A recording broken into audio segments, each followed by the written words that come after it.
We're Hot Chip, and this is Al Doyle, Joe Goddard, and myself, Alexis Taylor, and we're talking about the making of our song Ready for the Floor.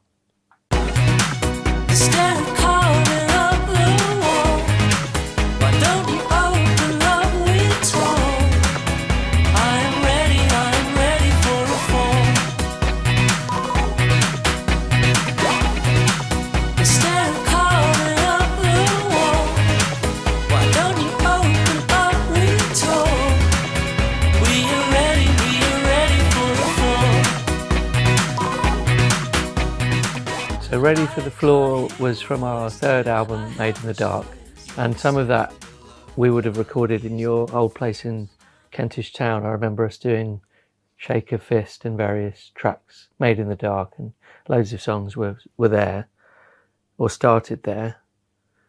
Which was just my bedroom. Yeah, bedroom studio. The studio. Yeah, I think to be very clear, this makes it seem like everything was all done in a very pro way. This was the era that this was happening was much less pro than this looks. The computer and like our small amount of gear was just next to my bed. And there's just a kind of spaghetti of black cables all over the floor, which kind of traumatized my wife and still does. Yeah, I think back then it was mainly like one synthesizer that we would use often, that Pro. Is it Pro 1? Yeah. Which I still have somewhere, but it doesn't work very well. And I would sit on your bed with that on my lap and play things on there, and you would play things on there and programming stuff using Cubase. Yeah, but this song was I made the drums kind of at home, and then we finished the song in another room within this factory that we're in today, like kind of 20 feet in that direction. Through that fourth wall over there. Yeah. That's where we recorded the vocals. Yeah, so that was kind of new to us, wasn't it? That we would work all together in yours and Felix's studio. And Ready for the Floor was kind of quite a lot of it, I remember, happening, even though there was lots of work Joe had done prior to that. There was a decent amount of us all sitting together in the room, playing together and sort of working out what could we do to develop it or finish it. But I don't know much about the original ideas you had when you first came up with the music. Do you remember anything about what you were? I was trying to just get back into my kind of headspace. Like, I'm gonna just play the drums because you maybe get a sense of like the kind of some of the inspiration, but from hearing them kind of soloed.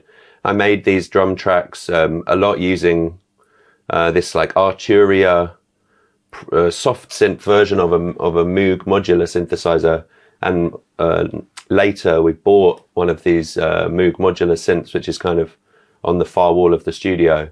But at the time we definitely didn't have access to something like that. But I was really into the Arturia remake of this synth, so I think a lot of the drum sounds were made on that.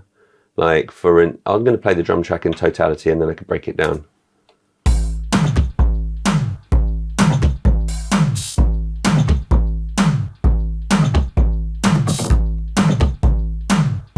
So it's kind of Princey, I guess, maybe. We were all kind of really into like UK garage at the time, so it's kind of got slightly off kilter, kind of feel a bit like that. It's quite kind of nerdy left field, kind of some drum sounds in there. Like I used to love these kind of quite stereo-y kind of laser toms, they're called, which was a preset on this Moog Modular synth that I mentioned. And I think the kick drum also came from that. You reckon at that time that was a newish thing to do for you, to build the drums out of a synth rather than drum machine, or not really? Would you have been doing that for ages by that point? I can't remember when I got this soft synth version of the Moog Modular, but I think I was very excited about that synth at the time because I used that to make the main chord pattern in the song as well. Yeah. So yeah, I guess I probably just kind of learned that you could use a synth to make drum sounds, which is something that we still kind of love doing today. It kind of makes things feel a bit more unusual, maybe. Yeah. What I remember is that despite us working together on quite a lot of different songs in a quite deliberate way, with this one, I think Joe just played it in the middle of us working on something else in the studio. So it was a bit of a like surprise to hear all of these sounds that he'd been working on kind of in the middle of like that we were midway through something else and took a pause, and then I heard, or all of us heard, these drum sounds and the main synth riff and chord, like a lot of the track really. So it was inspirational. It just instantly was exciting sounding and interesting, and what can we do over that? What can we do to make this like a song of ours, take it from being instrumental into something with vocals? And I think the vocal ideas came very quickly, and it's quite funny sitting the three of us here and it just being that room through there that you used to have your studio. I got quite vivid memories of, just sort of all hovering around the computer and thinking, I've got an idea quite quickly. So those are the most fun moments for me often in the studio, where you hear something new and you just can't quite get the recording done quickly enough. You're just reacting to the music and to the atmosphere. Well, you've got a little moment when that excitement is very real, and that's when you're probably going to come up with your best ideas. So you've got to kind of there's a kind of immediacy and like you say, a kind of burst of energy that if you try and like capture that and go with it, it just feels exciting.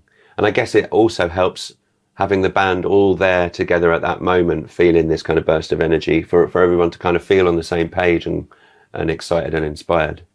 I think there was something a little bit tense in the atmosphere, maybe on what we'd been working on previously. I don't remember what song that was, but so then the words are partly about breaking that tension and communicating and speaking and sort of getting stuff out in the open. I think that's kind of part of what the song talks about. But being a typical Hot Chip song, it's got that sort of direct thing going on, and then it's got these quite weird allusions to the Batman film that Tim Burton made for some reason, just because I like it. I think these vocals that I've soloed now are what Alexis was referring to in terms of like reference to the Tim Burton Batman film. Batman. You're my number one guy, number one guy, number one guy, number one guy. Yeah, so that's just from a scene in that film where Jack Nicholson is speaking to maybe Jack Palance? Yeah, and he's quoting something he said back to him. So he's saying, "You're my number one guy," and then he maybe shoots him or something. Because it's part of the backstory of the Joker, isn't it? Like Jack Palance says it to him and then throws him in the acid or something at the start of the film. So it's kind of the creation of like the Joker character. And in this case, it wasn't really meant to be a kind of threat or anything. It's more taking that phrase from pop culture and just using it in a different context and singing positively about, this track sounds great, Joe. You're my number one guy. We can do this. We can make this brilliant bit of music all together. That's kind of the message of it, really. So it's quite a kind of, I suppose it's talking about what you can do if you break through some difficult and tense moment and find something creatively together that is positive and exciting. And that, I suppose the music was feeling like that to me. So it was, we've got something exciting here. We can sort of sing about that and make something about that collective feeling or that joyous feeling. Do you remember whether that was just cut up on the screen or whether that was like played on? Were we still putting things on MPC at that point, or I can't really remember. This would have been like editing on Cubase. Just together. Yeah. And I remember, Al, I think you were quite integral in those harmonies there, because maybe it was just originally one. I only ever come up with like a vocal line, a top line, but then I think you were quite good at saying we could harmonise. I was probably suggested putting a deep voice guy on it, probably. It's the thing that I normally suggest. But it is a bit different from other things by having like a kind of choral feel there. And listening to it in its constituent parts is quite a strange sounding song in a way. It's quite like gently sung, quite polite sounding, and the bits where I'm singing the verses are often almost falsetto, very, very gentle.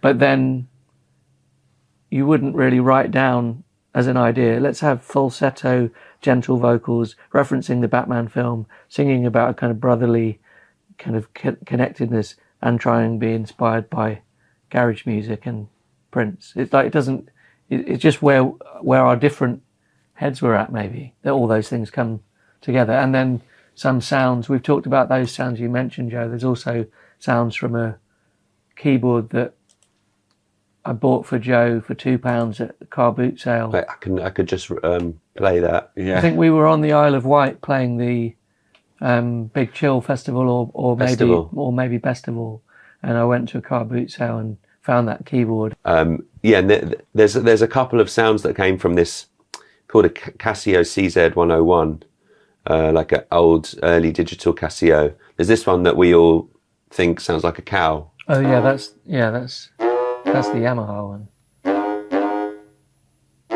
Why would anybody throw that synth out? What's wrong with that? And then there's this thing. Oh yeah. I mean, this is a genuinely classic sound, I think. Yeah, maybe it's like Telephone, that one. Because that Yamaha keyboard was the one that me and Owen and Joe, it was the school days keyboard in all of the classrooms if you did music. It was like a tone bank. Yeah.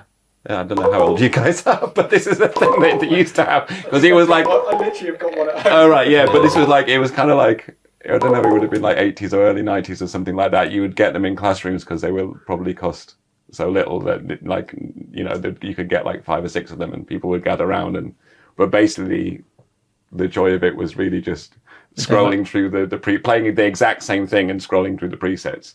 It's very, very fun. Yeah, the whole classroom would play the Billy Joel song. Don't Go Changing. Yeah, Just the Way You Are. Yeah. That's the demo on that keyboard.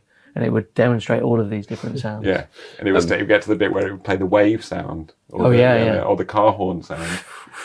Just white noise. There's another good synth that we could just highlight briefly. It's like a melody within the chorus. We have this thing that somehow happens on our albums where on every album there's something that sounds like the Coronation Street theme tune. Oh yeah, well we did that on this same album, didn't we? On Whistle for Will. It's like a little Easter egg for anyone who's really into Somehow it happens on every album.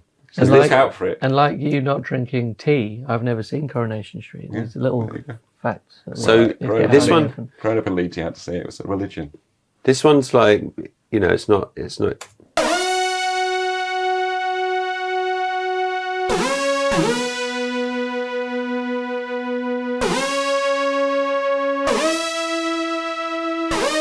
So was that Felix playing that? I think. Maybe. Do we remember what keyboard that was? I would have thought Polyevolver. I remember him having that. This is that new keyboard, and we used it a lot. It sounds a bit like that kind of thing. That sounds like a modern synth, doesn't it? Or yeah, more modern. That sounds more expensive than the £2. Yeah, than the cow noise.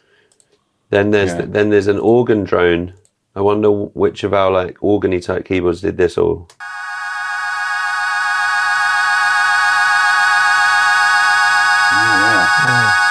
It's like it was recorded too loud. Well, could very well have been. And what about this, Al? Did you play some guitar on this song? Probably, yeah. What was that? Owen played the kind of verse stuff. Yeah. And then you played the chorus chords. These are like just little loops, I think, made of something. Yeah. There was a lot of kind of like, at this stage, we'd sort of play quite long, jabby things, and then Joe would kind of like select little sections and then almost use them more like percussion or something. Like that one feels like very much part of the percussion track in a way. And it's quite a cool way of working, just sort of, you know, grabbing these little sections and sort of like seeing if you can make them work within the groove that's already there. What were you going to play, Joe? You going to play something? Well, we could play the chorus vocals, which Alexis spoke about earlier, which relate to the fact that we'd been having like a kind of strange day where we hadn't really made much progress with something else, and maybe there was like bad vibes in the room. which is kind of an interesting beginning for writing a pop song. So that's like, I think that's these vocals. Instead of carving up the wall, why don't you open up, we talk. I am ready for a fall. Instead of carving up the wall, why don't you open up, we talk. We are ready for the floor. Nice. It's kind of in retrospect, like you can see the kind of like a little bit of our kind of naivety, because the vocals are not layered or doubled in the way that they very regularly are in the production of kind of a pop song. It's just a kind of, as Alexis said, kind of gentle single track, which we obviously just thought was kind of enough for the chorus of the song, which is cool. I think it sounds good still. Yeah, I mean, there's a sort of point to be made, isn't there, about how we didn't really know, we were still learning our craft at this time. Like, we were definitely very interested in production, and we were listening to lots of cool music, and we were trying to replicate our heroes and that kind of thing. But we didn't, we had a pretty basic setup. There was nobody around us that was teaching us how to do this stuff. So we were having to kind of like figure it out ourselves, and probably made some quite weird decisions, or, just did things that you just wouldn't do if you were at a more professional studio or working with a producer or those kinds of things. And it's kind of like, yeah, it's difficult to get back into that mindset, because it's difficult to kind of like unlearn what you've already learned. I think you can actually get back to this kind of music, but that's a really difficult thing to do, to kind of like really dig into the kind of technicalities of why something like this succeeds, what it's actually sounding like. You actually have to have more technical knowledge to get to this point. But like, the general trajectory of Hot Chip has been kind of like, we've got more stuff, and we've got more skills, and we've got kind of more experience. But like Alexis was saying, sometimes it's funny to think that like these songs that were earlier made this tremendous connection with people. And I think that is something to do with the directness between, I guess, like thought and expression, basically. Like, you're just like thinking of your idea and getting it down in whatever way is available to you, and people sort of respond to that, because there isn't a kind of set of production layers and things between you and the listener, which is, yeah, kind of quite instructive, I think, even at this late stage in our careers, to maybe even think about that as something to go back to, maybe. We haven't spoken about the bass in the track, but I guess the only thing that you could say about that is it's like a very simple relationship between like the drums and the bass that works, but it's quite minimal. Like,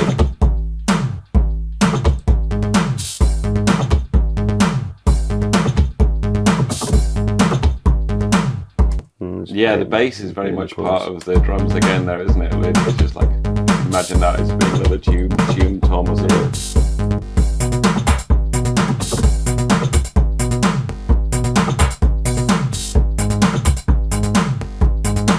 There's a cool thing I'm just noticing in the drum track, like that little kind of thing. Yeah, maybe that's. What is that thing? There it is. That sounds like somebody pulling a cable out of a guitar or something. It may very well have been.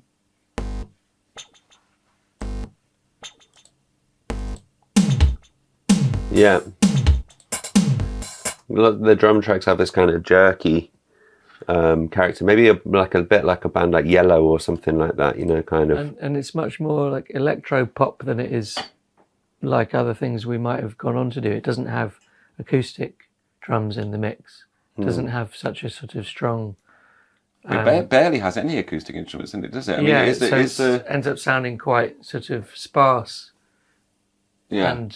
And interesting, I think, for being kind of so minimal in a way.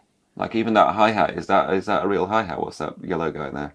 I would say he's probably just kind of little hats sample. Yeah. It is, yeah.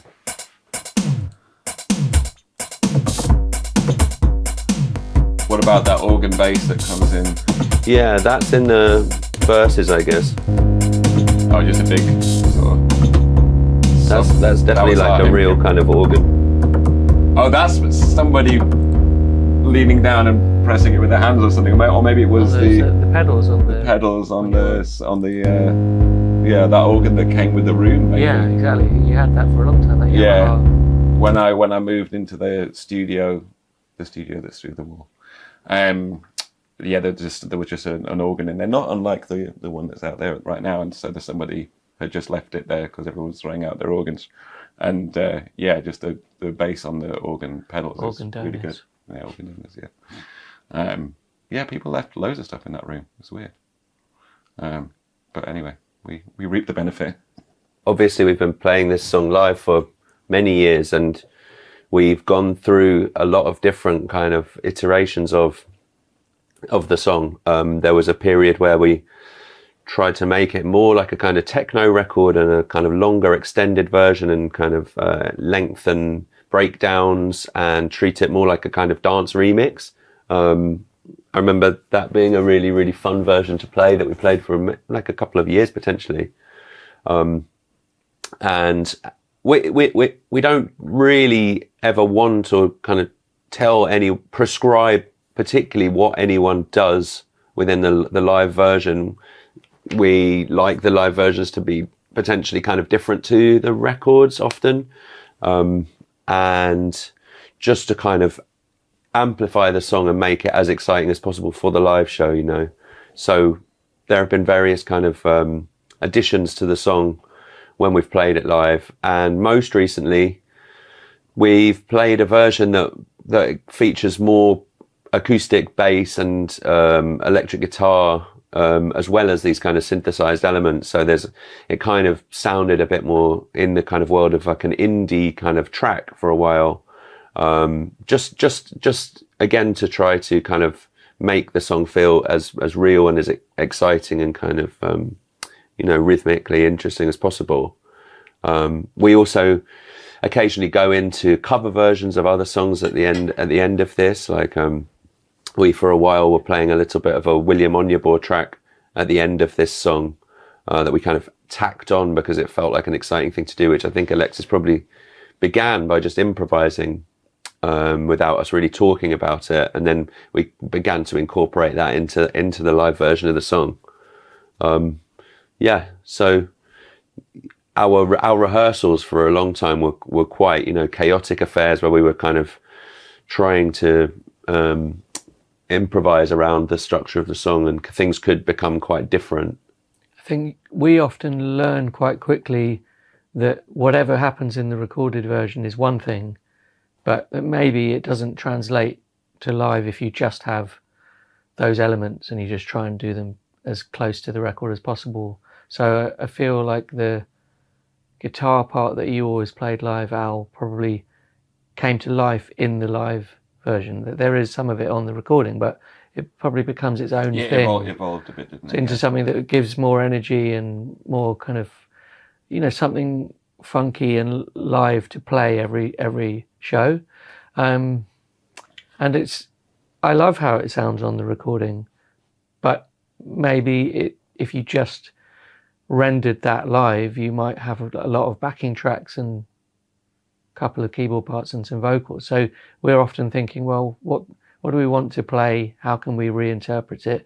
Almost like the recording is the starting point for something, a jumping off point, and then you just do whatever works best live. And as Joe's been alluding to, it obviously changed over periods of time. It wasn't like we found our one version and stuck with it and have just done it the same. It's just been different every time we've ever played. It's been quite funny seeing the audiences, because when we used to do like this really long introduction and you wouldn't really know what was happening, and then these noises that we keep talking about, like the cow noises and the little sort of synthesizer noises that are so kind of evocative of this song. As soon as those started coming in, it was like, oh, it's this one. It's okay. I know this one. But we would sort of stretch out and see how far we could go before we introduce those elements, kind of thing. It's a weird song, this one, because it is far more than the sort of the sum of its parts. Like, there's something about when all of these things go together that just creates something magical. But when you do hear the things individually, it's like, okay, that's interesting, but it's not as immediately as compelling as what it all sounds like when it's all kind of like pulled together in this way. It's kind of, yeah, really interesting to hear it in that way. I think there's something to be said for the songwriting process to be fairly natural without overthinking things. I know that's an obvious thing to say, but if this is the song, other than Over and Over, that's kind of reached the most people, it's not a really obvious subject matter. And musically it's quite buoyant and jaunty sounding, and some of the words are maybe not completely like that in the verses. So it's kind of, it's quite good to allow yourselves space to just think, well, what's the kind of, what's the gut feeling in terms of what you want to get across, and don't overthink it. Don't think, oh, it needs to be made or pop or conventional. This song and Over kind of actually a bit more quirky than some things out there, and maybe those are the things that connect with people. And also I don't think every audience is looking to say, do I know precisely what this is about? Which doesn't mean that songs don't need to be about something, but it's not saying a conventional sort of message, is it? It's not like a kind of love song or something. Or a protest song. Yeah. And I think that's quite nice to remember that when we listen to it. We've not gone back in and said, okay, well, this is good, but we better rewrite it and make it more clear, you know? Yeah. That naivety is perhaps something people like. I don't know.